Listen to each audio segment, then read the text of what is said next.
Bonjour à toutes, bonjour à tous. Je suis Juliette Cerceau, coach parental et coach de vie, et je suis la créatrice du podcast La boîte à outils des parents. Ce 6 juin est sorti un épisode consacré à Mon enfant ne mange rien.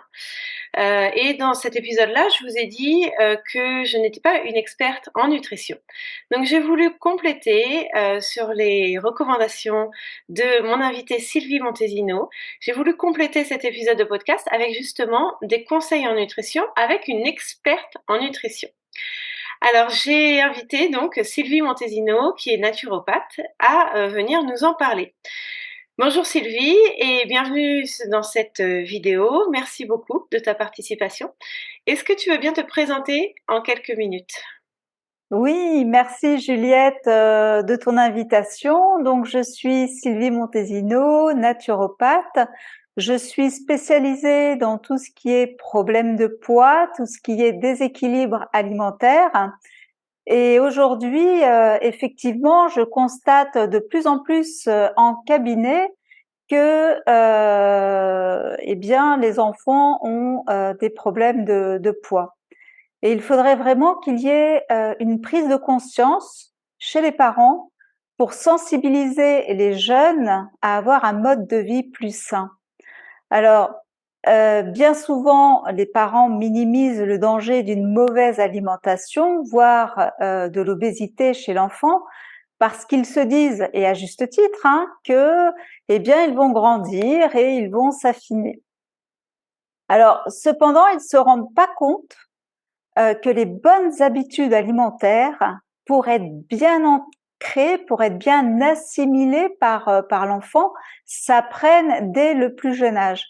Donc, mon but, bien sûr, aujourd'hui, vous l'aurez bien compris, n'est pas de pointer du doigt, mais bien de sensibiliser, parce que certaines habitudes sont culturelles, mais ne sont pas au bénéfice de nos enfants. Et quand je dis culturel, je pense entre autres au fameux petit déjeuner avec le jus d'orange le matin, la viennoiserie, le pain et la confiture.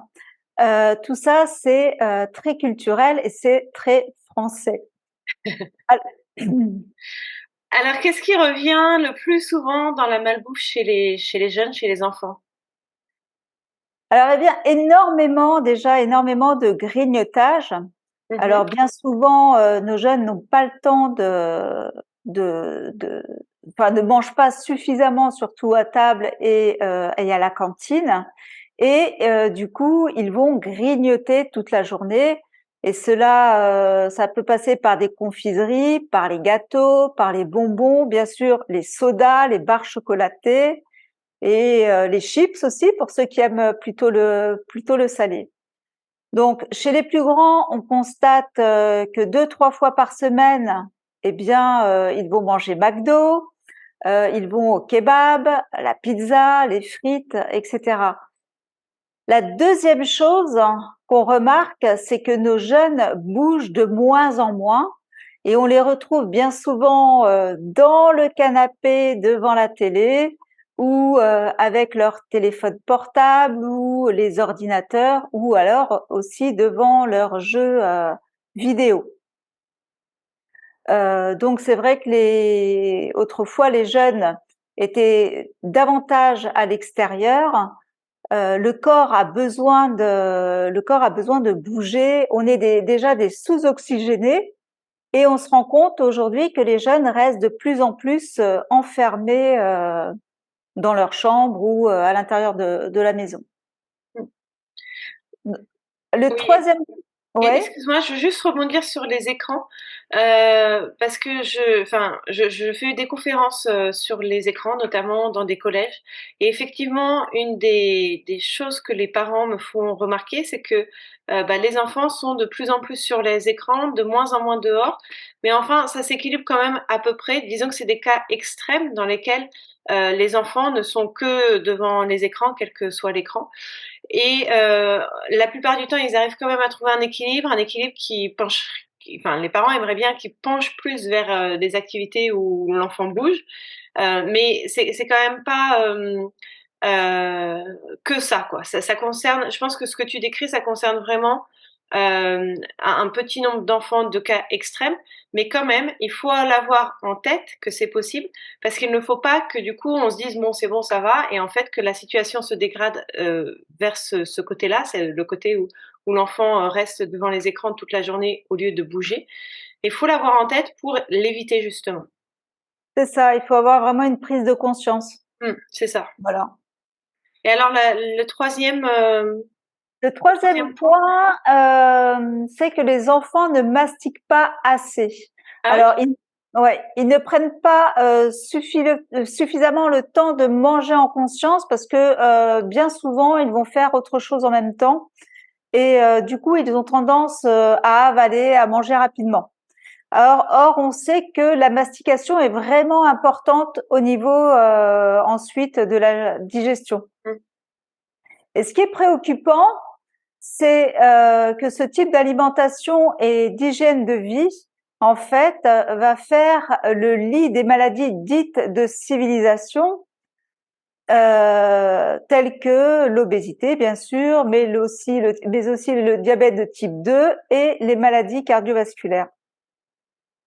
Alors tout ça, c'est le meilleur combo pour aller à l'encontre d'une bonne santé.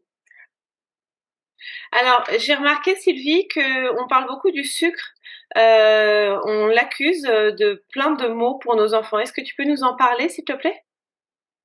Oui, bien sûr. Alors, lorsque notre enfant ingère régulièrement des aliments sucrés, il va y avoir une montée rapide de la glycémie, c'est-à-dire du taux de sucre dans le sang.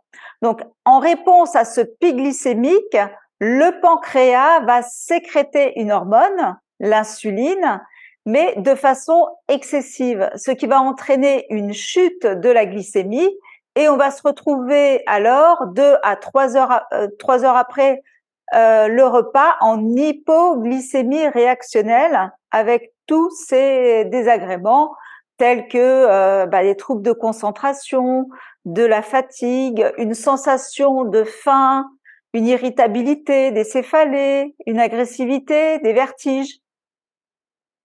Donc, une fois que l'insuline produit ce pic de glycémie, elle va également agir sur deux hormones, à savoir, elle va freiner la sécrétion de leptine, qui est l'hormone de la satiété, et elle va activer la gréline, qui est l'hormone de la faim. Et c'est un petit peu un cercle vicieux. On va être attiré non pas vers du brocoli, hein, ça se saurait, mais vers des choses sucrées. Et cela peut nous donner les fameuses pulsions vers le sucré. Souvent, en consultation, les personnes me disent, mais j'ai des pulsions vers le sucré, je n'arrive pas du tout à m'en débarrasser. Donc, et si ce phénomène, en fait, se répète quotidiennement, eh bien, cela peut entraîner non seulement un épuisement du pancréas, mais aussi une insulinorésistance des cellules, c'est-à-dire que la cellule est devenue résistante en fait à l'insuline. Elle va pas récupérer le glucose comme elle le ferait quand elle n'est pas résistante. Ok. Donc, il faut savoir aussi que au niveau de l'insuline, c'est une hormone de stockage. Donc, lorsqu'il y a des pics de glycémie, l'insuline, bien sûr, va être stockée au niveau des muscles et du foie sous forme de glycogène. Et lorsque nos stocks sont pleins, où est-ce que ça va se stocker? Eh bien, dans le petit bidou. C'est-à-dire, ça va se stocker sous forme de graisse. Alors, quand vous voyez des petits enfants un petit peu grassouillés du ventre, Ouais, eh bien, il faudra penser peut-être à revoir un petit peu l'alimentation au niveau du sucre. d'accord. Alors, selon l'OMS, il est recommandé de prendre pour un enfant, par exemple, de 10 ans, 6 cuillères à café de sucre par jour, ce qui représente à peu près 25 grammes. Or, si on prend une canette de soda, vous êtes déjà à 40 grammes. Donc, c'est énorme. Ouais, c'est 40 énorme. grammes dans une canette de soda. Et on sait que bien souvent, l'enfant ne s'arrête pas juste à une canette de soda. Donc, c'est Ouais. pour dire que vraiment, il faut faire attention à ça aussi. Et Alors, oui, oui, et quand ils mangent un gâteau, c'est pareil. Les gâteaux, c'est hyper sucré. oui, 25 grammes, ça me paraît très faible, quoi. Enfin, oui, il oui, a, enfin, l'enfant qui prend un petit déjeuner culturellement français l'a atteint à la première bouchée quasiment. Enfin, peut-être pas non plus, mais au petit déjeuner, oui. il a atteint son stade des 25 grammes, quoi. Exactement, exactement. Bah, il suffit déjà qu'il prenne son jus d'orange juste après la nuit, parce qu'il faut savoir que la nuit, on est resté toute une nuit à jeun en fait. Ouais, Donc ça va être la première des choses qu'il va prendre, le jus d'orange. Tu vois le pic glycémique qui va monter d'un seul coup, hein. ouais, Voilà. ok. Eh ben, Euh, alors c'est vrai aussi que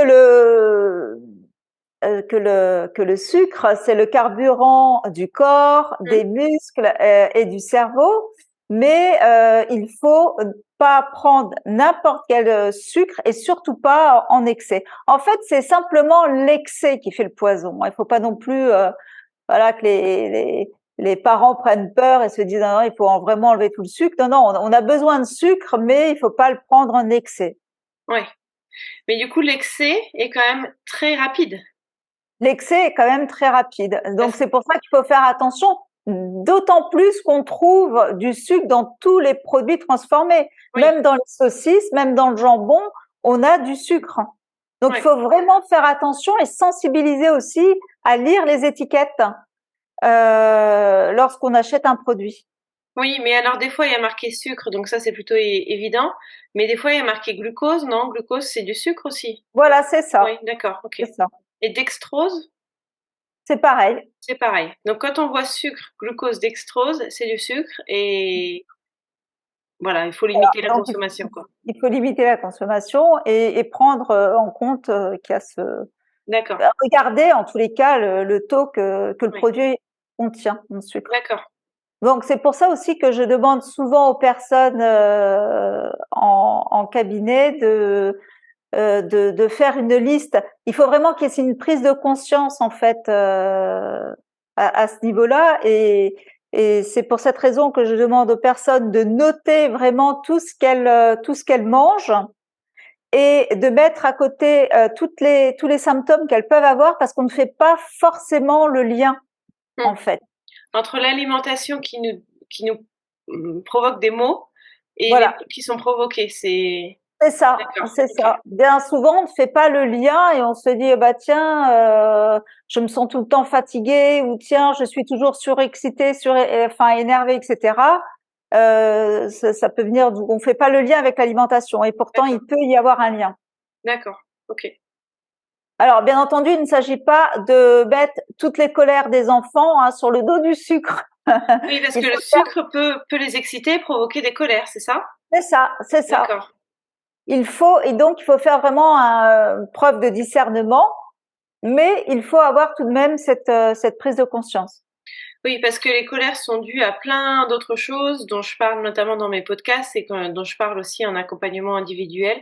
Il faut trouver la cause de la colère. C'est ce que je dis toujours aux parents qui viennent me voir pour parler des colères de leurs enfants. Et la cause, eh ben, elle peut être multiple et elle peut aussi être due à l'alimentation et au sucre que l'enfant a ingéré avant de faire sa colère, c'est ça? C'est ça, et il peut avoir aussi multicause. Ah oui, bien sûr. Ouais. Voilà, ça peut être généré par d'autres soucis, mais engendré aussi par ce taux de sucre qui est Oui. Bah, en général, les colères, c'est une accumulation de petites choses qui font c'est ça. que prises tout ensemble, eh ben, ça déclenche une réaction exagérée de l'enfant, ou en tout cas extrême. Et du coup, ça peut être effectivement des contrariétés que l'enfant a eues, je ne sais pas, à l'école par exemple, plus l'ingestion de sucre, et bien ça fait pas bon ménage. Voilà, ça devient Ok. explosif. Alors Sylvie, face à ce constat, qu'est-ce que tu peux nous conseiller pour nos enfants? Alors déjà qu'il y ait une prise de conscience au niveau des parents. derrière toute cette agitation de l'enfant, derrière tous ces troubles de l'attention, derrière les échecs scolaires qu'il peut-être y avoir, eh ben, il faudrait peut-être penser à revoir l'alimentation et notamment le sucre qui est omniprésent dans les repas de nos enfants. Ensuite, j'irai plutôt sur l'éducation des parents au niveau de la famille. Parce que déjà au niveau des parents, si on reste le week-end assis devant la télé, à boire des sodas ou des boissons alcoolisées et à grignoter du chocolat ou autre, il y a de fortes chances bien, que les enfants reproduisent la même chose et il sera difficile dans ce cas-là d'apporter un changement au niveau de leur mode de vie. Alors, je te coupe parce que c'est pas qu'il y a de fortes chances que les enfants reproduisent, c'est que les enfants vont reproduire ce mode de vie. Pourquoi? Eh bien, c'est à cause ou grâce aux neurones miroirs dont je vous parle souvent. Les neurones miroirs, c'est une zone dans le cerveau. Enfin, c'est pas une zone, mais ce sont des neurones qui font que lorsqu'on voit quelqu'un faire quelque chose, notre cerveau l'enregistre comme si nous-mêmes on faisait cette chose-là. Donc si on voit nos parents boire des sodas, rester dans le canapé, etc., eh bien les enfants, en fait, leur cerveau, ça va être la même chose. Ils vont enfin, leur cerveau va enregistrer le fait de boire du soda, rester dans le canapé, etc., comme si c'était l'enfant qui le faisait. Donc déjà, il y a ça, il y a les neurones miroirs qui entrent en jeu. Et puis, il y a aussi tout simplement l'exemple qu'on montre de façon plus générale. Si on a envie que nos enfants fassent quelque chose, eh bien, autant le faire soi-même pour encourager les enfants, pour leur montrer que ce qu'il faut faire en fait. Voilà, ça marche dans les deux sens. Et en général, si il y a un comportement que l'on veut que nos enfants aient ou n'aient pas, regardons d'abord quel est notre comportement et puis ajustons pour avoir le comportement qu'on voudrait transmettre à nos enfants. Tout à fait, Juliette. Donc, le conseil numéro 2 serait aussi de revisiter les placards de manière à retirer progressivement, bien sûr, tous les aliments qui sont transformés, trop sucrés, tels que les gâteaux, les confiseries, sans être néanmoins trop restrictif pour ne pas frustrer l'enfant. Et vous allez mettre plutôt dans vos placards bien des pots d'oléagineux, donc des amandes, des noisettes, des noix de Grenoble, des noix de cajou, également des graines, hein, des graines de chia, de sésame, de lin. Donc, au niveau des graines et que ça soit oléagineux ou chia, lin, etc., il est conseillé vraiment de les tremper pour avoir vraiment une meilleure digestion et une meilleure assimilation. Donc, ça va permettre une pré-germination et ça sera beaucoup mieux pour le système digestif. Mais on en fait quoi de ces graines? On les mange pas comme ça quand même, si? En fait, il faut les laisser tremper toute une nuit. Oui? Et puis le lendemain, bien tu les sèches sur un torchon. D'accord. Alors tu fais une petite quantité. Il faut simplement faire une petite quantité. Tu les sèches dans un torchon. Après, tu peux le conserver 3 jours au frigo de D'accord. graines. Voilà. Et évidemment, quand je parle de graines, je parle de graines non salées, non grillées, Oui. vraiment nature, D'accord. possible bio. Donc, vous pouvez également mettre dans vos placards des bananes séchées, de la noix de coco séchée, les baies, comme les baies de goji par exemple. Voilà. Donc, le troisième conseil qui peut être intéressant, c'est de faire ses courses avec son enfant, de façon à choisir avec lui, bien sûr, les légumes et les fruits qu'il va pouvoir préparer avec vous. Le faire participer, c'est aussi quelque chose de très intéressant, le fait de l'impliquer, etc. Ça va déjà lui donner un intérêt, en Oui, fait. et puis il va y adhérer parce qu'il va vouloir manger cette tomate qu'il aura choisie, ces fruits peut-être qu'il connaît pas, parce qu'on connaît pas forcément tous les fruits du rayon. Et du coup, il va adhérer, il va avoir envie. C'est une technique qu'on utilise souvent pour faire adhérer des enfants à quelque chose. eh bien, on les implique, on les fait décider, on les fait choisir, voilà. Très bien. Ce qu'on peut faire aussi, c'est prédécouper les fruits et les légumes. Déjà, donc les éplucher, les prédécouper, les mettre dans des plats hermétiques en verre. Ça peut être après une future collation ou pour faciliter comment les préparations. D'accord. Le fait de l'avoir quand il ouvre le frigidaire, de voir déjà des aliments tout prêts, Mmh. et bien, ça peut aussi l'inciter à aller grignoter une carotte qui est préparée plutôt que qu'autre chose. D'accord. Ensuite, qu'est-ce qu'on peut donner comme conseil pour déshabituer aussi les enfants au jus de fruits? Donc, dans un premier temps, vous pouvez couper le jus de fruits du commerce avec de l'eau. Mmh. Petit à petit, vous pouvez aussi mettre dans votre frigo des bouteilles d'eau dans lequel vous aurez inséré, par exemple, une branche de menthe, une ou deux fraises, une rondelle de citron, et ça va permettre d'aromatiser l'eau. Les enfants aiment bien en général aussi d'avoir une eau aromatisée. Oui, ça évite les sirops. Les sirops beaucoup trop sucrés, qui sont à la fraise, à la menthe, au citron. Ça. Et ça leur permet de varier les goûts. Ouais, c'est vrai. Après, ce que vous pouvez faire aussi, si vous avez un extracteur de jus, ça peut être ludique pour les petits, d'initier en fait le palais. S'ils ne mangent pas trop de légumes, eh bien d'initier le palais au jus de légumes et de leur faire reconnaître que ça soit un jus de betterave, un jus de carotte.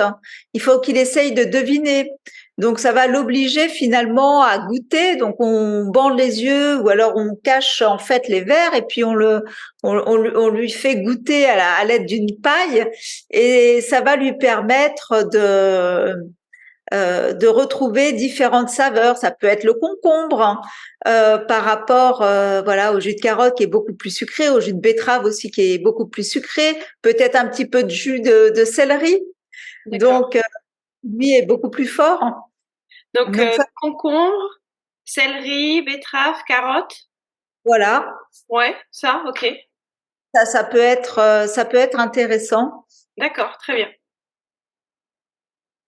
OK. Et alors, justement, quel, petit déjeuner, on en parlait au tout début, le petit déjeuner hyper sucré que les Français, affectionnent particulièrement. Du coup, quel petit déjeuner est le plus, adapté? Et puis, quel petit déjeuner va manger notre enfant, qui est déjà habitué à manger du sucré? Alors, on va éviter de prendre des choses ultra transformées. Bien sûr, si l'enfant est déjà habitué au goût sucré, on va pas du jour au lendemain lui enlever tout sucre, mais on peut lui proposer d'autres petits déjeuners qui seront aussi intéressants. Alors, l'idéal serait effectivement un petit déjeuner protéiné, hein, par exemple avec je dirais avec un œuf coq, comment? Un œuf coq, une tartine de pain au levain avec de la purée d'amandes. Mmh. Ça peut être un exemple de petit déjeuner qui est intéressant. Ce qui est intéressant, c'est de leur proposer aussi d'avoir des bons acides gras. Donc leur proposer vraiment des oléagineux le matin, donc des amandes, des noisettes. Souvent on n'y pense pas et pourtant c'est vraiment très intéressant pour l'apport en oméga 3 notamment. Des noix de cajou aussi? Des noix de cajou, tout à fait. Tous les oléagineux, en fait, ouais, Voilà, tous les oléagineux suivant ce que l'enfant aime. d'accord. Je demande Après, ça parce que les miens sont fans de noix de cajou et pas trop d'amandes, donc c'est parfait. Ensuite, on peut alors proposer du pudding de graines de chia. Donc c'est très simple à préparer. Donc il faudrait prendre 3 cuillères à soupe. Les graines de chia, bon, vous les trouvez en magasin bio ou sur internet. Donc il faut mettre 3 cuillères à soupe de graines de chia dans un lait végétal.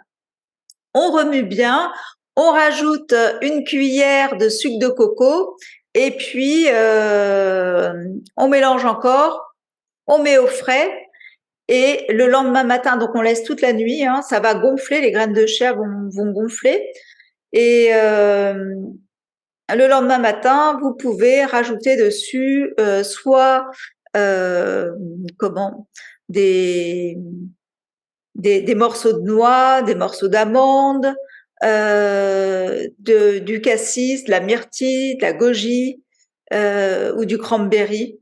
En fait, ça fait quelque chose d'assez intéressant. D'accord. Du Et coup. ça a quel goût? Ah bah ça a un goût. Alors la graine de chêne n'a pas vraiment de goût. En fait, ce qui D'accord. va donner le goût, ça va être vraiment cet aspect croquant apporté par les oléagineux D'accord. et l'aspect sucré apporté par les baies. Ok. D'accord. Voilà. Mais autrement, la graine de chêne n'a pas vraiment de goût en elle-même. Ensuite, on a le porridge. Mhm. Donc, soit avec des flocons de sarrasin ou d'avoine. On peut le faire chauffer avec une boisson végétale. On rajoute une cuillère de purée de cacahuètes. Et puis, on laisse tiédir et on peut rajouter un petit peu de coco râpé ou d'amandes concassées ou bien du pollen frais. Et entre autres, le pollen, c'est vraiment très très bien. C'est un super aliment parce qu'il est à la fois, donc il contient des fibres, il contient des protéines, des minéraux. Donc c'est quelque chose de vraiment intéressant qu'on peut proposer le matin et du pollen frais. Et il faut rajouter une cuillère à soupe, par exemple, de pollen. D'accord. Ça a du goût, le pollen? Oui, alors c'est assez sucré, mais bon D'accord. là, du coup, c'est du bon sucre. D'accord. Mais donc les enfants vont aimer. Les enfants devraient aimer. Alors là, D'accord. bien sûr, je propose des petits déjeuners pour des enfants qui sont intolérants à rien, hein, parce que Oui. avoir des enfants intolérants à plein de choses. Ouais. Là, vraiment, je propose des petits déjeuners pour. Oui, oui, Après, c'est adapté suivant l'enfant. bien sûr. Au niveau, on a aussi des pancakes, hein, pancakes à la banane. Ouais. Donc ça, je pense que tout le monde connaît un petit peu la recette. Hein. Il faut Mais tu utilises du lait végétal par contre. voilà. Donc j'utilise donc une banane, un œuf, 70 grammes de farine de petit épeautre ou de sarrasin, D'accord. de la poudre à lever, du lait végétal, hein, 30 grammes de lait végétal. Et pourquoi du lait végétal et pas du lait de vache? Parce que on sait maintenant que le lait de vache c'est pro-inflammatoire et le lait de vache c'est bien pour les petits veaux. Donc on va favoriser le lait végétal, d'autant plus quand on sait comment sont nourries les vaches aujourd'hui. Hein, elles broutent plus un brin d'herbe. Elles sont dès qu'elles sont malades, on va leur donner des antibiotiques qu'on va retrouver dans le lait. D'accord. Donc voilà, c'est pour toutes ces raisons en fait qu'on va favoriser le lait végétal. D'accord. Ok. C'est plus le même lait en fait qu'on trouvait autrefois. Ok. D'accord. Voilà. Ok. Euh, Après, bon, ce qui est intéressant, peut-être que je vais donner encore une petite recette là Mhm. de la beurre de fruits. Donc en fait, le beurre de fruits, c'est une pomme que vous mettez en compote, Mhm. à mixer avec de la purée d'amande ou de noisettes, hein, selon les goûts. Et on peut s'en servir justement pour, ça fait comme un beurre de fruits pour mettre sur un pancake ou autre. D'accord. Ça, c'est des petites idées. Donc après, vous avez les crêpes sans gluten et sans lactose. Mais tout ça, en fait, je pense qu'après, on pourra laisser un lien. Si les personnes veulent des recettes, à ce moment-là, elles nous écrivent et puis on peut transmettre les recettes. Oui. Elles t'écrivent en fait. Je mettrai les show notes de la vidéo les liens pour contacter Sylvie et lui demander les recettes justement. Ou, Voilà. ou plus que des recettes, lui demander. Voilà, Voilà. si des conseils, s'ils Ouais. ont des questions, ça sera avec grand plaisir. Donc, vous avez aussi les madeleines à la carotte. Donc ça, c'est juste pour donner Exemple. les Ouais. exemples. Les cookies véganes, pour ceux que ça pourrait intéresser, les muffins salés, chèvre, courgettes. Voilà.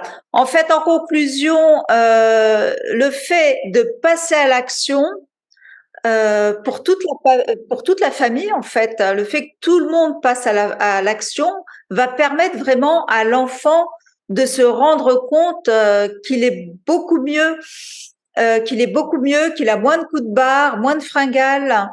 L'enfant va ressentir un mieux-être dans son corps et c'est ce qui lui donnera envie de continuer à mettre les choses en place. Donc, il faut vraiment être là pour montrer l'exemple. Et puis même, ça fait que toute la famille va être en meilleure santé. Alors C'est même ça. s'il n'y a pas de maladie actuelle, mais au moins pour l'avenir, pour éviter les risques d'obésité, de maladies cardiovasculaires dont tu parlais. Oui. Voilà, c'est sur le long terme et c'est des bonnes habitudes alimentaires qui sont saines. Et effectivement, la meilleure façon d'encourager ses enfants à arrêter les petits déjeuners hyper sucrés, bah, c'est de commencer soi-même. Et on ne savait pas comment, donc maintenant, grâce à toi, Sylvie, on sait comment, donc on n'a presque plus d'excuses pour ne pas le faire. En tout cas, merci beaucoup, Sylvie, pour toutes ces informations. Eh bien, merci Juliette encore de cette invitation. Donc, sachez que j'organise des ateliers de dégustation en cuisine vivante. Donc, pour ceux que ça intéresse, n'hésitez pas aussi à suivre, à mettre un petit mot dans le lien que Juliette va vous laisser. Et puis, ma foi, je vous dis à très bientôt pour des conseils. Super. Et donc, moi, je mettrai, bah, vous retrouverez en dessous la vidéo, les coordonnées de Sylvie pour la contacter, pour participer à ces ateliers et autres accompagnements que Sylvie propose. Eh bien, merci à tous et à toutes d'avoir suivi cette vidéo et à très bientôt. Au revoir. C'est Juliette, au revoir.